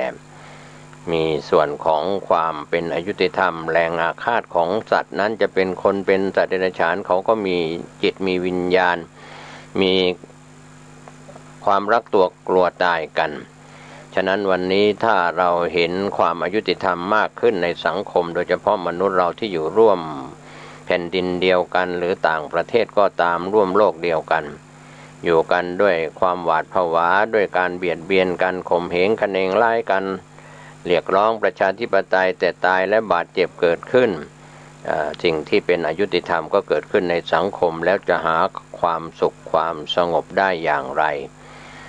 ก็หยุดการเบียดเบียนเมื่อหยุดการเบียดเบียนก็จะเกิดความยุติธรรมในตัวท่านเองแล้วก็จะทำให้สองคนตั้งแต่ท่านอยู่รวมกลุ่มกัน2 คนขึ้นไปสถาบันในครอบครัวสถาบันในการทำการงานหรืออยู่ร่วมกันในประชาสังคมต่างๆแค่เราไม่เบียดเบียนกันไม่รังแกกันไม่ทำร้ายฆ่ากันก็สงบแล้วเพราะการที่เราไม่เบียดเบียนวันนี้ความยุติธรรมที่เกิดจากการไม่ฆ่าเนี่ยนะไม่ฆ่าสัตว์ไม่ฆ่าคนไม่ฆ่าสัตว์นี่แหละถือว่าสิ่งที่เรามองเข้าไปที่โทษของการเป็นปาณาติบาตสัตว์นั้นมีชีวิตเนี่ยเรารู้ว่าสัตว์นั้นมีชีวิตเป็นข้อที่2ภาษาพระบาลีว่าปาโนสัตว์มีชีวิตปานสัญญิตารู้ว่าสัตว์นั้นมีชีวิตวัฏกาจิตตังมีจิตคิดจะฆ่าประโยพยายามฆ่าเตนะมรณังสัตว์นั้นตายด้วยความเพียร นั้นนี่แหละครบองค์ทั้ง5ก็สินจากปาณาติบาตก็ขาดถ้ายังไม่ครบองค์ทั้ง5ก็อาจจะทะลุด่างพร้อยไปตามเรื่องขององค์ของการทำปาณาติบาต เราได้ศึกษาเรื่องขององค์ของการฆ่าสัตว์ที่เป็นส่วนของอยุติธรรมที่เราเห็นได้ว่าเป็นการที่สัตว์นั้นรักตัวกลัวตายกันจริงๆวันนี้เราจะยอมรับไม่ยอมรับส่งเสริมการฆ่าหรือไม่ทั้งคนและสัตว์จะถูกต้องไม่ถูกต้องก็ไม่ได้ไปใส่ใจเรื่องของศีลที่ผิดในศีลตามความเชื่อในทางพระพุทธศาสนาศีลข้อแรกการไม่ฆ่าสัตว์นั้นเราหยุดได้เรายุติได้เราก็ไม่มีเวรมีกรรมมีภัยกับใครเราไม่ฆ่าเขาเขาก็ไม่ฆ่าเราเราไม่ไปรังแกทำร้ายร่างกายใครใครก็ไม่มาทำร้ายรังแกเราอย่างนี้เป็นต้นเป็นตัวอย่างก็เป็นเรื่องของความยุติธรรมจากการที่เราหยุดฆ่าหยุดทำลายชีวิตทั้งคนและสัตว์วันนี้ได้เรามาตรวจสอบว่าเรายังมีเมตตาธรรมต่อสัตว์หรือไม่ยังมีเมตตาต่อคนและสัตว์หรือไม่อย่างไรปรารถนาดีเขาก็รักสุขเกลียดทุกข์เหมือนกันนี่เป็นความอยุติธรรมจากการ คดีฆ่ากันก็ปวดเสียนเวียนก้าวเจ้าหน้าที่ของรัฐไม่ว่าจะเป็นฝ่ายทหารฝ่ายตำรวจฝ่ายปกครองและกระบวนการยุติธรรมทั้งหลายก็ต้องดำเนินคดีกันไปตามกบินบ้านกบินเมืองหรือตามกฎหมายของบ้านเมืองให้เกิดความยุติธรรมแต่ความยุติที่จะยุติกันได้ก็หยุดที่ตัวเราไม่ฆ่าคนและสัตว์วันนี้ก็ถือว่ายุติกันได้วันนี้ส่วนข้อที่สองความอายุติธรรมข้อที่สองก็คือการขโมยการถือเอาทรัพย์สินของผู้อื่นมาเป็นของตนทั้งทรัพย์ที่เคลื่อนที่ได้ทรัพย์ที่เคลื่อนที่ไม่ได้เหล่านี้นะครับก็มีเรื่องขององค์อทินนาทานอยู่แต่วันนี้ผู้ดำเนินรายการก็จะไม่เน้นในเรื่องขององค์ที่ทำอย่างไรเกิดความอายุติธรรมในการลักในการขโมยเพราะกระบวนการช่อโกงกันเรียกว่าการลักทรัพย์โกงเอาทรัพย์สินของผู้อื่นทั้งที่เป็นทรัพย์มีชีวิตไม่มีชีวิตและเคลื่อนที่ได้เคลื่อนที่ไม่ได้เหล่านี้ก็เป็นที่ยอมจำนนกันว่าของทรัพย์สมบัติของใครใครก็หวงใครก็แหนใครก็ไม่อยากจะแบ่งปันให้บางคนมีทรัพย์คือแผ่นดินมีทรัพย์คืออาคารบ้านเรือนที่อยู่อาศัยเลือกสวนไร่นาพื้นที่เกษตรหรือมีทรัพย์สมบัติคอนโดตึกรามบ้านช่องสมบัติเงินทองแก้วแหวนเงินทองสมบัติเหล่านี้จะเก็บไว้ที่อาคารบ้านเรือนของตนก็ดีฝากไว้ในตู้เซฟของธนาคารก็ตามอัญมณีทั้งหลายทองหรือเงินต่างๆก็ล้วนแล้วแต่เป็นทรัพย์ก็วันหนึ่งมีผู้มาโกงมาหลอกลวงเรียกว่าหลอกกันด้วยการทำอาชีพใหม่ๆที่เราเรียกว่าหลอกกันในการลงทุนที่ชื่อว่าแชร์ก็ดูเหมือนว่าจะแชร์จริงๆแชร์เชือนไปไม่ใช่เสียหายไปหลอกลวงกันว่าลงทุนน้อยแต่ได้กำไรมากหลอกลวงกันซึ่งหน้าหลอกลวงกันจนเป็นเรื่องราวเรียกว่าคดีแชร์ต่างๆในยุคอดีตก็โด่งดังกันมาแล้วจนถึงปัจจุบันก็ยังมีแชร์คนมีทุนอยากจะได้กำไรอยากจะใช้เงินหรือทรัพย์สินที่นั่นลงทุนกันเพื่อจะได้ในการหลอกล่อในการหลอกลวงกันเอาทรัพย์ของผู้อื่นตอนแรกๆก็ได้ผลตอบรับดีนานไปนานไปก็เรียกว่าชิ่งหายตัวแจ้งความร้องทุกข์เจ้าหน้าที่ก็เข้าไปสอบสวนหายไม่ว่าจะเป็นเรื่องของโซเชียลมีเดียทั้งหลายที่ใช้ในการลงทุนกันบางคนบางหลอกกันไม่เคยเห็นหน้ากันก็ยอมหวังในความอยากที่เราอยากจะได้ทรัพย์สินทั้งที่มีชีวิตและไม่มีชีวิตนั่นแหละครับเมื่อไม่ได้ถูกหลอกก็ถือว่าเป็นอยุติธรรมของทรัพย์สมบัติของเราหามาด้วยหยาดเหงื่อแรงงานอาจจะเป็นมรดกตกทอดจากบรรพบุรุษพ่อแม่ปู่ย่าตายายพ่ออุ้ยแม่อุ้ยหรือใครก็ตามที่ มีทรัพย์สมบัติยกทรัพย์สมบัติให้เป็นมรดกตกทอดหรือ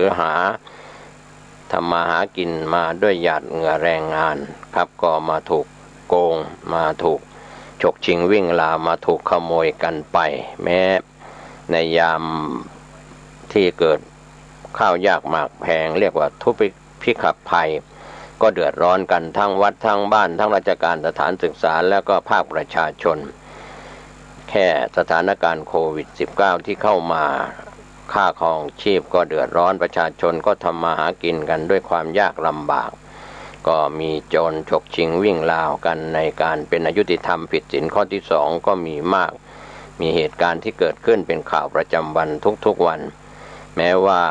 เราจะมีกล้องวงจรปิดตามถนนหนทางตามอาคารบ้านเรือนตามสถานที่อยู่อาศัยหรือในสถานที่ต่างๆมีกล้องวงจรปิดอาจจะกล้องนั้นก็จับภาพคนร้ายที่เข้าไปลักไปขโมยไปฉกชิงวิ่งราวหรือทำอะไรต่างๆที่เป็นอยุติธรรมข้อที่2ลักทรัพย์ในยามวิกาลหรือในยามที่เจ้าของเผลอก็แล้วแต่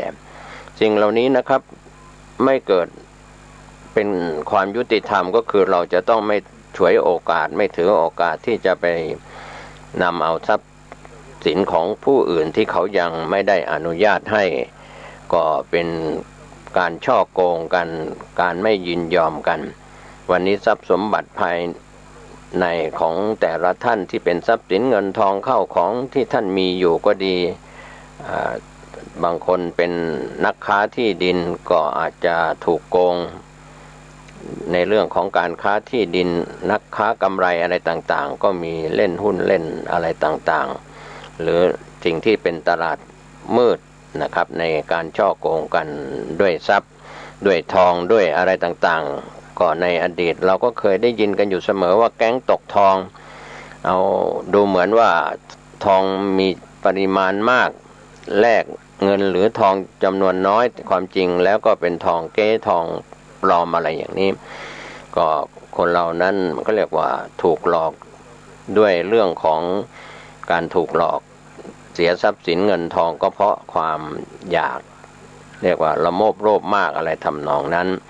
วันนี้ความอายุติธรรมจากการที่เราไปถือเอาทรัพย์สินของคนอื่นโดยที่เจ้าของเขาไม่ได้อนุญาตให้ก็มีความพยายามจะฉ้อโกงจะลักขโมยด้วยวิธีการใดๆนั้นซึ่งในปัจจุบันนี้ทรัพย์สินที่มีอยู่ทั้งเคลื่อนที่ได้แล้วก็เคลื่อนที่ไม่ได้จะเป็นคนเป็นสัตว์เป็นสิ่งของก็แล้วแต่แม้แต่พระคุณเจ้าตามวัดวารามต่างๆในปัจจุบันนี้ก็เป็นห่วงทรัพย์สินภายในวัดก็มีการติดกล้องวงจรปิดไว้ตามจุดต่างๆเพื่อกันขโมยมางัดแงะตู้รับบริจาคหรือสิ่งของมีค่าภายในวัดอันนี้ก็เป็นตัวอย่างหนึ่งความอายุติธรรมที่เกิดขึ้นภายในวัดวาศาสนาศาสนสถานโบราณสถานต่างๆรวมไปถึงอาคารบ้านเรือนที่อยู่อาศัยและที่ทำงานของท่านผู้ฟังนะครับก็เป็นเรื่องที่ชวนให้คิดกันถ้าเรามาคิดมาตั้งสมมุติฐานเป็นความยุติธรรมในศีลข้อที่2ว่าเราจะไม่ถือเอาทรัพย์สินของใครที่เขาเจ้าของเขายังไม่ได้อนุญาตให้เราจะทำมาหากินหรือได้มาด้วยความชอบธรรมทรัพย์นั้นได้มาด้วยความชอบธรรมที่ถูกต้องเช่นเงินเดือนค่าจ้างแรงงานหรือค่าตอบแทนที่ตกลงกันไว้ทำมาหากินโดยสุจริตนั่นก็คือเป็นความยุติธรรมจากการมีศีลข้อที่2ปัญหาต่างๆการฉ้อโกงก็ไม่เกิดขึ้นก็คดีแพ่งคดีอาญาต่างๆก็ไม่ลกศาลสถิตยุติธรรมต่างๆก็ฝากไว้นี่เป็นความอายุติธรรมจากการทำผิดศีลข้อที่2เรายุติคือไม่ลักไม่ขโมยทรัพย์สินไม่ถือโอกาสไม่ฉ้อโกงใครก็ถือว่าเป็นความดี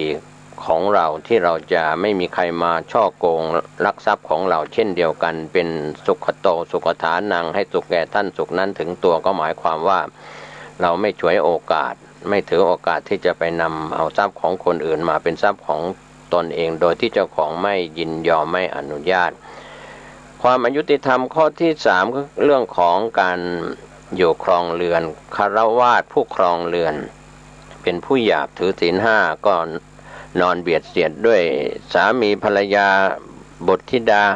ลูกหลานญาติมิตรอยู่ร่วมกันในส่วนของผู้ครองเรือนดังนั้นคฤหัสถ์ผู้ครองเรือนจึงเสพกามแบบชาวบ้านผู้ครองเรือนได้เป็นการขยายชาติพันธุ์ก็ถือว่า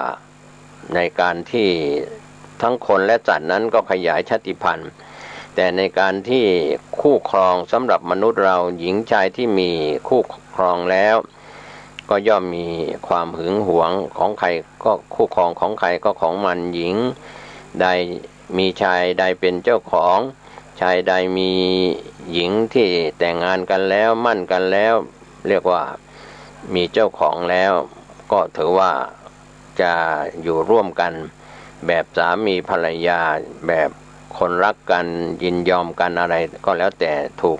ตามทำนองครองธรรมก็ไม่เกิดการจองเวรคนเราที่หึงหวงกันเพราะว่าทำผิดศีลข้อที่สามไม่ยุติธรรมเป็นอยุติธรรมคนหญิงที่ไปแย่งสามีแย่งชายอื่นที่เขามีภรรยาอยู่แล้วหรือว่าชายไปได้กับหญิงอื่นที่เขามีสามีอยู่แล้วหรือลูกสาวลูกชายของพ่อแม่ผู้ปกครองท่านใดที่พ่อแม่ยังไม่ได้ยินยอมยกให้ด้วยการมั่นด้วยการสู่ขอด้วยการทำพิธีแต่งงานอะไรก็แล้วแต่ความอยุติธรรมจากการผิดศีลข้อที่สามก็เป็นเวรเป็นกรรมทะเลาะเบาะแว้งฆ่ากันรังแกกันอย่าร้างกันเป็น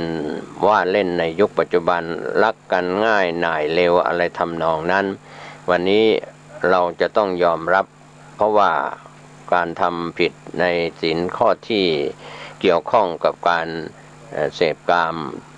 ที่ไม่ถูกต้องตามหลักของศีลข้อที่สามนั้นก็เป็นเหตุที่ทำให้เราได้เข้าใจ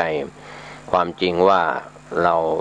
จองกรรมจองเวรกันเรียกว่าชิงลักหักสวาทกันทะเลาะเบาะแว้งกันอย่าร้างกันฆ่ากันตบตีกันอะไรก็แล้วแต่จากการเป็นอยุติธรรมในการที่ผิดศีลข้อที่สามเพราะว่าในสมัยนี้สื่อสารโซเชียลมีเดียส่งหากันง่ายก็เรียกว่าใช้ศัพท์แบบโบราณอาจารย์บัณฑิตก็เตือนว่าชู้ทางใจก็ผิดทางความคิดแล้วไปรักไปชอบหญิงอื่นชายอื่นที่เขามีเจ้าของแล้วแต่ความจริงพฤติกรรมในการเป็นอยุติธรรมนั้นก็มีหลักที่ตัดสินไว้ก็ผู้ดำเนินรายการก็ไม่ได้ยกมาเพราะต้องการจะให้ท่านเข้าใจว่าความอยุติธรรมจากการที่ทำผิดศีลข้อที่สามนั้นก็มีเวรมีภัยมีการจองเวรจองกรรมกันจากการทำผิดศีลในหญิงในชายที่เขามีเจ้าของแล้วหรือว่าลูกสาวลูกชายของพ่อแม่ผู้ปกครองท่านใดที่เขามีผู้ดูแลอยู่เราจะทำพิธีสู่ขอมั่นหมายเพื่อแต่งงานตามประเพณีชายไปขอหญิงหญิงไปขอชายจะเป็นวิวาหะมงคลชายไปขอหญิงอาวาหะมงคลหญิงไปขอชายแบบอินเดียก็ตามก็การแต่งงานการขอแต่งงานนั้นจึงมีสองอย่างชายขอหญิงก็ชื่อว่าวิวาหะหญิงไปขอชายชื่อว่าอาวาหะก็แล้วแต่ทั้งหญิงและชายก็ขอต่อพ่อต่อแม่ยินยอมแล้วก็แต่งงานกันเป็นสามีภรรยากันสืบสกุลกันมีลูกเต็มบ้านมีหลานเต็มเมืองอะไรทำนองนี้นี่เป็นเรื่องของการทำผิดศีลแบบชาวบ้านอยุติธรรมแบบชาวบ้านผู้ครองเรือนจะเป็นคนไทยหรือชาวต่างชาติก็ตามคำที่นำมาพูดให้เราได้ไม่สบายใจเกิดความอยุติธรรมก็เรื่องของคำว่าฟรีเซ็กบ้างอะไรบ้างไปยกเอาฝรั่งมังค่าว่าเป็นฟรีเซ็กคนไทยเราก็ดีหรือชาวต่างชาติก็ตามเราไม่ใช่หญิงโสเภณีไม่ใช่ชายผู้ชายขายตัวอะไรอย่างนั้นนะครับก็ต้องอยู่ในกรอบของความยุติธรรมในเรื่องของคู่ครองในการอยู่ร่วมกันในฐานะเป็น คฤหัสถ์ผู้ครองเรือนเราไม่พูดถึงบรรพชิตที่ถือเป็นอุดมเพศผู้มีศีลสูงก็ไม่ได้ยุ่งเกี่ยวเป็นอัปพรหมจรรย์ไม่ยุ่งเกี่ยวกับการเสพกามอยู่แล้วไม่ว่าจะเป็นพระภิกษุสามเณรหรือแม่ชีที่ถือศีล8เป็นนิจศีลก็ไม่ยุ่งไม่เกี่ยวรวมไปถึงผู้ที่เป็นคฤหัสถ์ที่ถืออุโบสถศีลวันหนึ่งคืนหนึ่งก็ไม่ยุ่งเกี่ยวกับการเสพกามเพราะฉะนั้นความยุติธรรมเราเสพกามในฐานะในช่วงที่เสพกามก็เสพกามในสิ่งที่ถูกต้องไม่ผิดต่อกฎหมายและศีลธรรมนั่นแหละก็ถือว่ายุติธรรมในเรื่องของการเสพกามส่วนข้อที่4เรื่องของการกล่าวคำพูดที่ไม่ตรงตามความเป็นจริงนี่ก็ยังเป็นปัญหาของสังคมเป็นอยุติธรรมรวมไปถึงข้อสุดท้ายคือการสิ้นอยุติธรรมทำให้มีคดีกรรมต่างๆเกิดขึ้นทะเลาะเบาะแว้งฆ่าแกล้งกันเพราะการเสพสุรายาเมาเสพยาเสพติดก็เป็นปัญหาของสังคมวันนี้ผู้ดำเนินรายการแบ่งปันเรื่องของความอายุติธรรมเราทำผิดศีลทั้ง5ข้อคือฆ่าสัตว์เป็นอาจินลักทรัพย์เป็นอาจินเสพกามผิดเป็นอาจินกล่าวคำเท็จเป็นอาจินดื่มเครื่องดื่มแอลกอฮอล์และเสพยาเสพติดเป็นอาจินอย่างนี้เป็นความอายุติธรรมกับตัวท่านเองแล้วก็คนสังคมก็พาเดือดร้อนสังคมทุกหย่อมย่าก็หาความสุขไม่ได้หาความสงบไม่ได้เรือนจำทันทสถานคุกทั้งหลายก็เตรียมกักขังคนที่ทำผิดต่อกฎหมายของบ้านเมืองตัดสินตามคดีโทษหนักโทษเบาจะได้รับอภัยโทษหรือไม่อย่างไรก็เป็นอีกเรื่องหนึ่งก็ฝากไว้ในสิ่งที่เราควรจะต้องเน้นศีล5เพื่อรักษาตัวท่านเองคุ้มครองตัวท่านเองดีกว่าไปหาสิ่งศักดิ์สิทธิ์ทั้งหลายไปหาอะไรที่จะมาคุ้มครองเราใช้ศีล5รักษาคุ้มครองตัวท่านเองสุขกายสุขใจวันนี้และวันหน้าด้วยการรักษาศีล5เป็นยุติธรรมโดยทั่วหน้ากันสวัสดีครับข่าวสารเพื่อการประชาสัมพันธ์ด้วยพระครูอาทรวิสุทธิคุณเจ้าอาวาสวัดหนองตองเจ้าคณะอำเภอหางดงเชียงใหม่ท่านแจ้งข่าวมายังผู้ดำเนินรายการฝากประชาสัมพันธ์ถึงญาติธรรมมีสมณศรัทธามูลศรัทธาสาธุชนทั้งหลายช่วงนี้อยู่ในช่วงที่กลับไปกายภาพบำบัดที่วัดหนองตองสุขภาพก็ดีขึ้นแจ้งข่าวผ่านให้ท่านได้รับรู้รับทราบกันในช่วงของการนำเสนอสารธรรมธรรมเทศนาพื้นเมืองและก็ธรรมบรรยายในคลื่นสถานีวิทยุกระจายเสียงต่างๆทั้งภาคปกติและออนไลน์ท่านก็จะนำเสนอในโอกาสต่อไปสามารถสอบถามและพูดคุยกับท่านพระครูอาทรวิสุทธิคุณ0819503471ได้ทุกวันเจริญสุขสาธุชนญาติโยมท่านผู้ฟังทั้งหลายทุกท่านทุกคนวันนี้รายการธรรมะณทางสถานีวิทยุธรรมภาพตุเจ้าวัดหนองตองหางดงจังหวัดเชียงใหม่มาพบกับญาติกับโยมให้ข้อคิดแก่ญาติแก่โยมพวกเราในพุทธบริษัท4นั้นเราจะขึ้นต้นพี่ชายคนโตก็คือภิกษุน้องรองลงไปก็คือภิกษุณีรองลงไปอีกก็คืออุบาสกโยมผู้ชายทั้งหลายน้องสุดท้องคือโยมผู้หญิงคืออุบาสิกาเราก็เรียงกันไปโดยลำดับแต่ถ้าพูดถึงอายุแล้วโยมทั้งหลายอาตมาอาจจะเป็นน้องเป็นหลานของญาติโยมก็ได้ฉะนั้นรวมความเรียกว่าเราต่างคนต่างนึกถึงกันก็แล้วกันประการหนึ่งพี่ทุกวันนี้ที่เป็นภิกษุก็ต้องอาศัยน้องดูแลอุปถากอุปถัมภ์ไม่ว่าจะเป็นเสนาสนะที่อยู่ที่อาศัยเป็นกุฏิเป็นวิหารเป็นศาลาการประเรียนศาลาบาทตลอดจนพระธาตุเจดีย์ที่ดินของวัดเหล่านี้ต้นน้องทุกคนครูบาศกอุบาสิกาช่วยกันก่อสร้างเสนาสนะถวายให้อยู่ให้อาศัยเป็นที่ทำบุญเป็นที่ทำสังฆกรรม พี่นั้นทำอะไรไม่ได้นอกจากศึกษาธรรมปฏิบัติธรรมก็อาศัยน้องอยู่ทุกวันฉะนั้นน้องทุกคนนั้นจึงมีพระคุณต่อพี่มากคือภิกษุอย่างไรก็ตามญาติโยมเราก็ต่างอาศัยซึ่งกันและกัน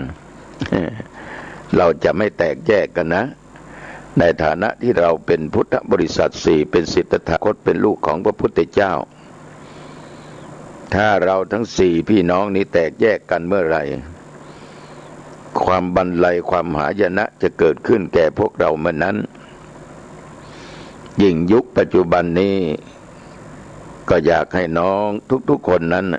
จงสมัครสมานสามัคคีไว้รักษาไว้ซึ่งชาติศาสนาและสถาบันพระมหากษัตริย์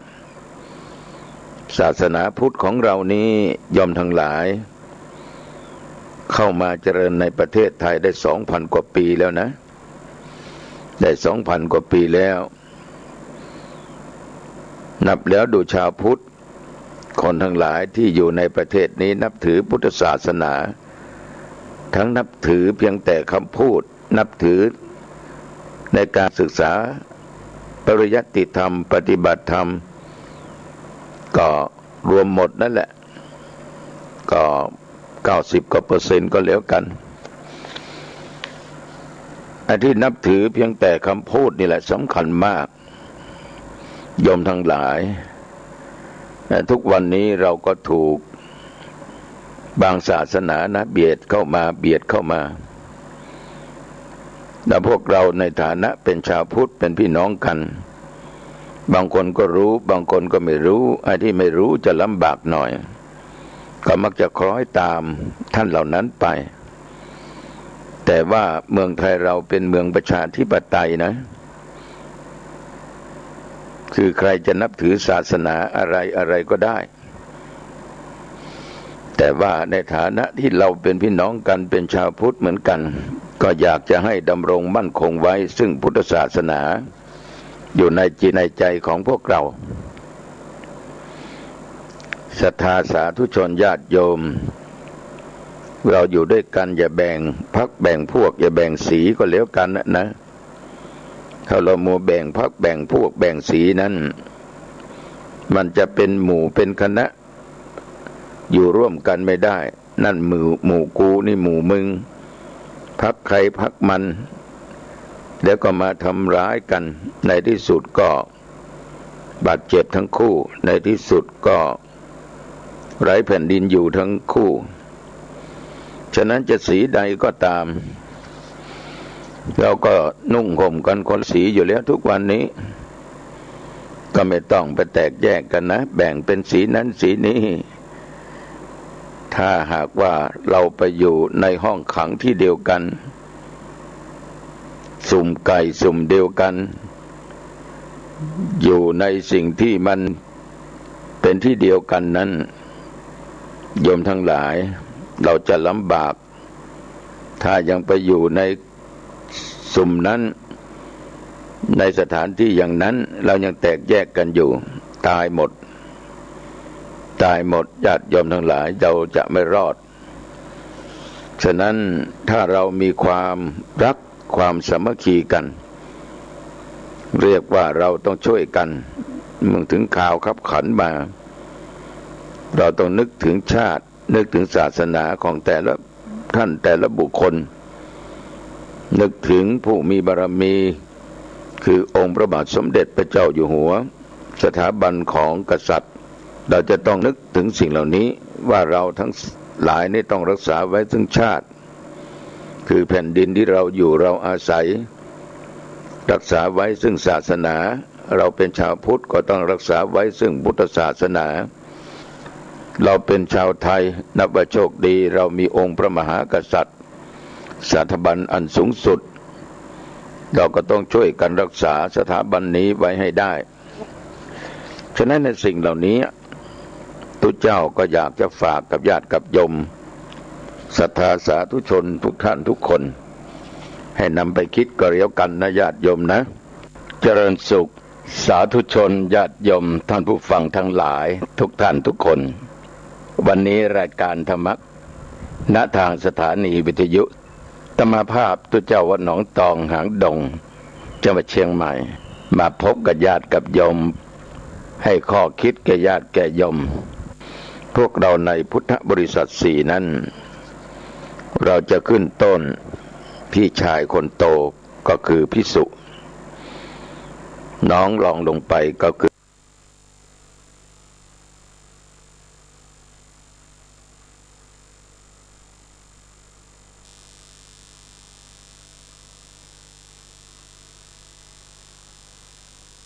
ภิกษุณีรองลงไปอีกก็คืออุบาสกโยมผู้ชายทั้งหลาย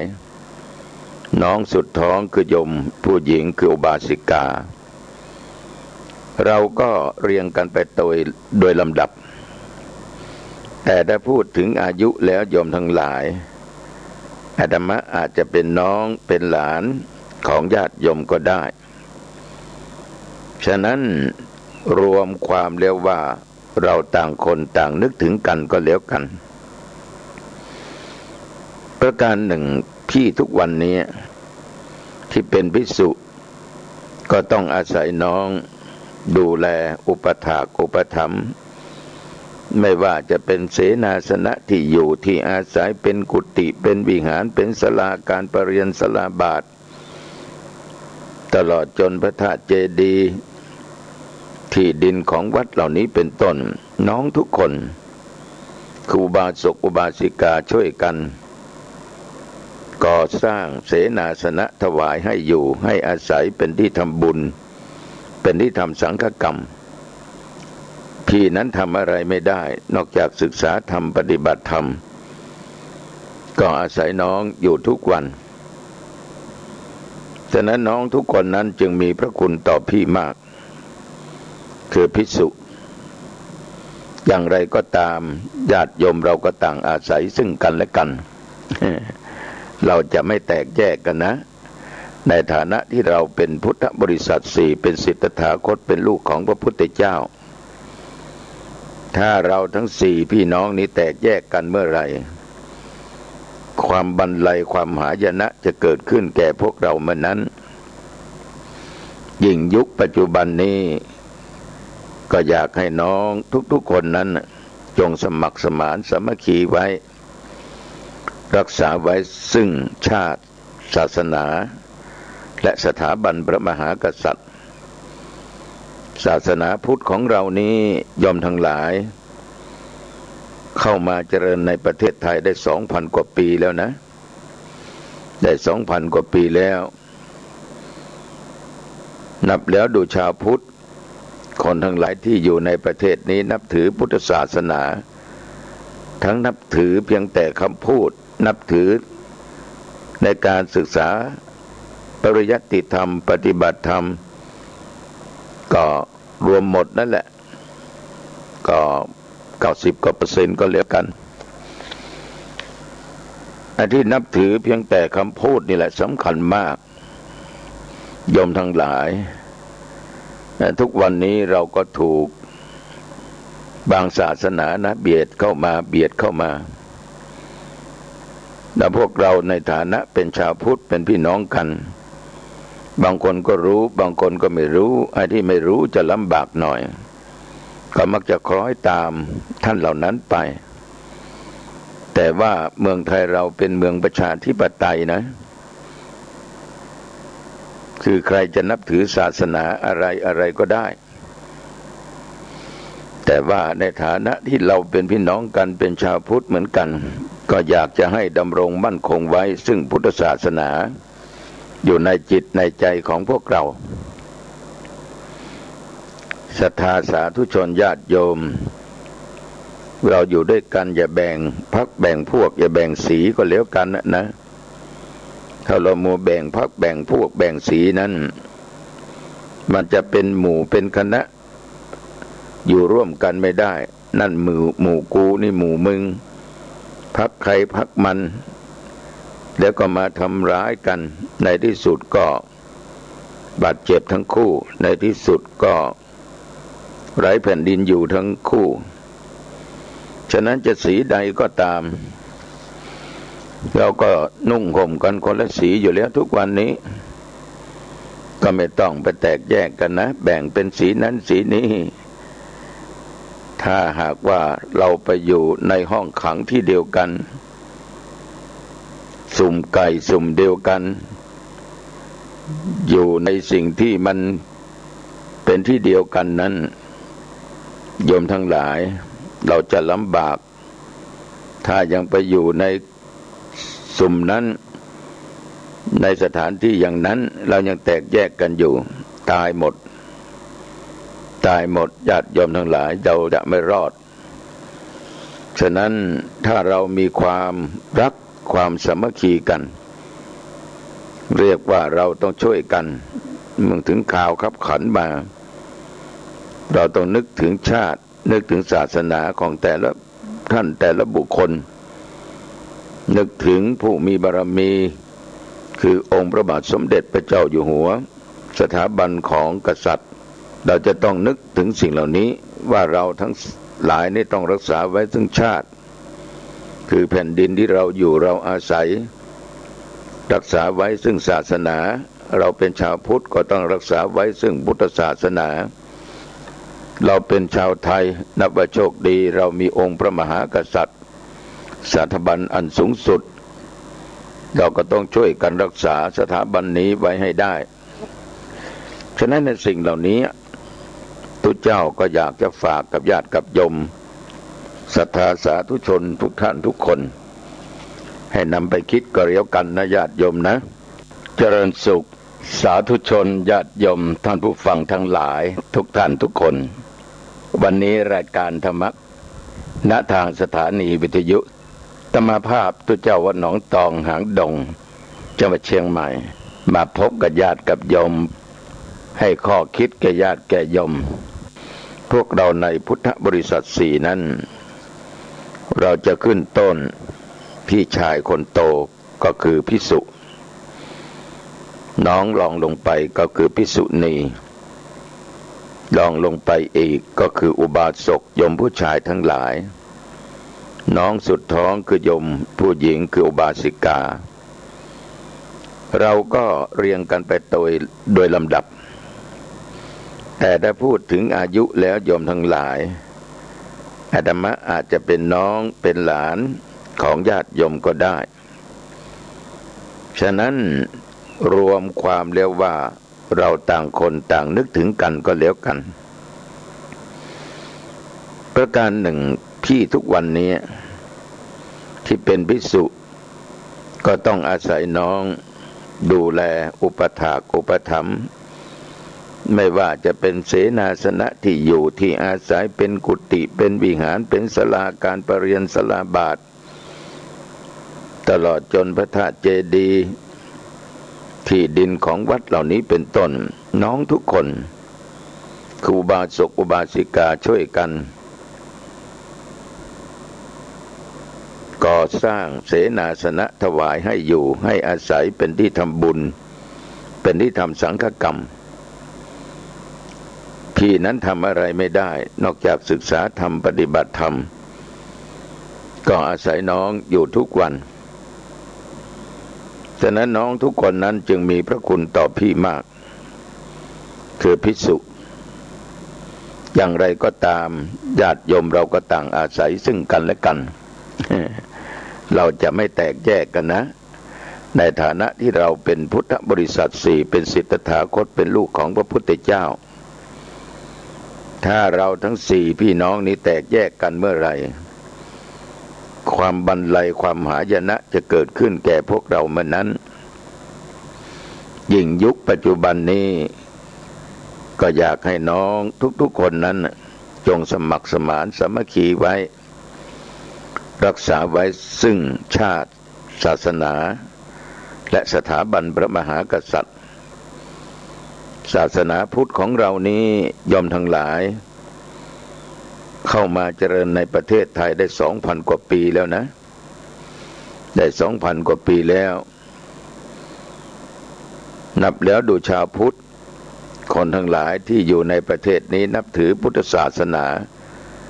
ทั้งนับถือเพียงแต่คำพูดนับถือ ในการศึกษาปริยัติธรรมปฏิบัติธรรมก็รวมหมดนั่นแหละก็90%ก็แล้วกันอันที่นับถือเพียงแต่คำพูดนี่แหละสำคัญมากโยมทั้งหลายทุกวันนี้เราก็ถูกบางศาสนานะเบียดเข้ามาแล้วพวกเราในฐานะเป็นชาวพุทธเป็นพี่น้องกันบางคนก็รู้บางคนก็ไม่รู้ไอ้ที่ไม่รู้จะลำบากหน่อยก็มักจะคล้อยตามท่านเหล่านั้นไปแต่ว่าเมืองไทยเราเป็นเมืองประชาธิปไตยนะคือใครจะนับถือศาสนาอะไรก็ได้แต่ว่าในฐานะที่เราเป็นพี่น้องกันเป็นชาวพุทธเหมือนกันก็อยากจะให้ดำรงมั่นคงไว้ซึ่งพุทธศาสนาอยู่ในจิตในใจของพวกเราศรัทธาสาธุชนญาติโยมเราอยู่ด้วยกันอย่าแบ่งพรรคแบ่งพวกอย่าแบ่งสีก็แล้วกันนะถ้าเรามัวแบ่งพรรคแบ่งพวกแบ่งสีนั้นมันจะเป็นหมู่เป็นคณะอยู่ร่วมกันไม่ได้นั่นหมู่กูนี่หมู่มึงพรรคใครพรรคมัน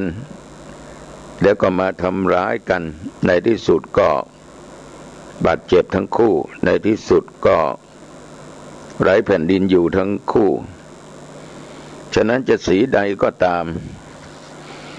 เราก็นุ่งห่มกันคนละสีอยู่แล้วทุกวันนี้ก็ไม่ต้องไปแตกแยกกันนะแบ่งเป็นสีนั้นสีนี้ถ้าหากว่าเราไปอยู่ในขังที่เดียวกันสุ่มไก่สุ่มเดียวกันอยู่ในสิ่งที่มันเป็นที่เดียวกันนั้นโยมทั้งหลายเราจะลำบากถ้ายังไปอยู่ในสุ่มนั้นในสถานที่อย่างนั้นเรายังแตกแยกกันอยู่ตายหมดญาติโยมทั้งหลายเราจะไม่รอดฉะนั้นถ้าเรามีความรักความสามัคคีกันเรียกว่าเราต้องช่วยกัน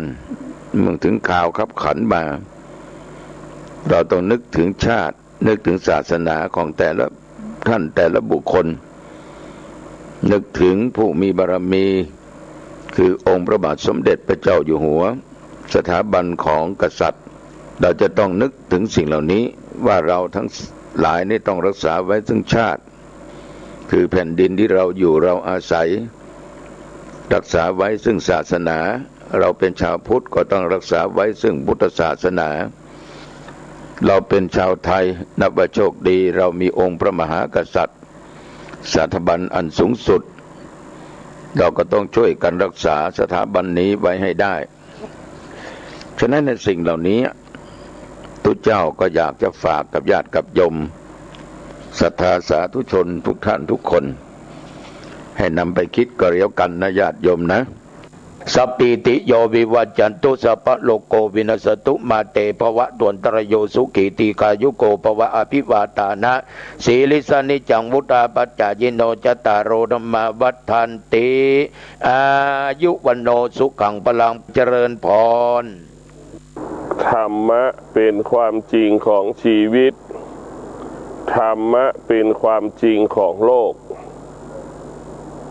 มนุษย์ที่ฝึกฝนจิตใจของตนกับมนุษย์ที่ไม่ได้ฝึกฝนจิตใจของตนย่อมแตกต่างกันฉันนั้นจิตเราถ้ามีตัวตนก็เปรียบเสมือนหมาที่ตำรวจเจ้าหน้าที่ตำรวจฝึกหมาดมยาบ้าฝึกหมาดมกลิ่นยาบ้าตำรวจฝึกหมาดมกลิ่นระเบิดดมกลิ่นคนตายจิตที่ฝึกฝนถ้ามีตัวตนก็เปรียบเสมือนสุนัขหรือหมาที่ถูกเจ้าที่ตำรวจฝึกฝนสามารถแยกแยะได้ว่า